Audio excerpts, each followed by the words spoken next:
So Pongal பண்டிகை பார்த்தீங்கன்னா, இந்த தை மாதம் பொங்கல் பண்டிகை என்னைக்கு வைக்கிறது, எப்போ எந்த டைமிங் ரொம்ப சிறப்பான விஷயம் அப்படின்னு பார்த்தீங்கன்னா, வியாழக்கிழமையில இந்த தைப்பொங்கல் நம்மளுக்குலாம் வந்திருக்கு. வியாழக்கிழமையில தைப்பொங்கல் காலையில சரிங்களா? அதிகாலையில வைக்கக்கூடாது. சூரிய பகவான் வந்த பிறகு தான் நம்ம இந்த தைப்பொங்கலை கொண்டாட போறோம். ஏன்னா, சூரிய பகவானுக்கு ஒரு நன்றி செலுத்தக்கூடிய ஒரு விதமா தான் இந்த பொங்கல் வைக்கிறோம். சூரிய பொங்கல்னு சொல்லிட்டு. அப்ப எந்த நேரத்துல வைக்கலாம்னு பார்த்தீங்கன்னா, காலையில 6 டூ 7:30 முடிஞ்சது. 7:30 மணிக்கு மேல நீங்க அந்த புது பானையெல்லாம் வாங்கி, அதற்கான வர்ணங்கள் தீட்டி, மஞ்சள்லாம் கட்டி வச்சுட்டு ஒரு 8 மணிக்கு ஏன் 8 மணிக்கு சொல்றீங்க அப்படின்னு பார்த்தீங்கன்னா, 8 டூ 9 சூரிய ஓரை. ஓரை தெரிஞ்சவங்கலாம் தெரியும். 8 டூ 9 சூரிய ஓரைன்னு வரும்.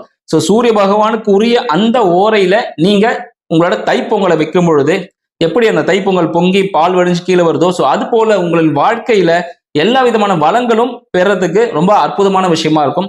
சில நேரங்கள்ல உங்களுக்கு தவிர்க்க முடியாத நேரமா இருக்கும். வீட்ல சொந்தக்காரங்க இருப்பாங்க. அதனால இந்த தைப்பொங்கல் அந்த நேரத்துல வைக்க முடியல. அதுக்கு அடுத்தபடியான நேரம் பார்த்தீங்கன்னா, மதியம் 12 டூ 1 மணி. ஸோ 12 டூ 1 மணில சூரியன் உச்சத்துல இருப்பார். இந்த காலகட்டத்துல நீங்க பொங்கல் வைக்கும் பொழுதும், அது சூரிய பகவானுக்கு படைக்கிறதா இருக்கும். அடுத்தது 1 டூ 2ல நீங்க படையல் வச்சு கும்பிடும்போது குரு ஓரை வந்துரும்.